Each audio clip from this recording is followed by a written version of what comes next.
هذا مقطع لانفجار غسالة بسبب ان الملابس اللي داخل الغسالة ناسين فيها بطاريات باور بانك.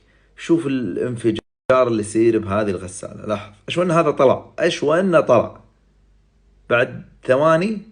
واحد اثنين ثلاث، شوف.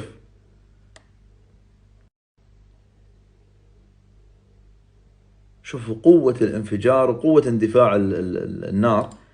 حطمت حتى الباب، والزجاج هذا كله كسرته. شوف.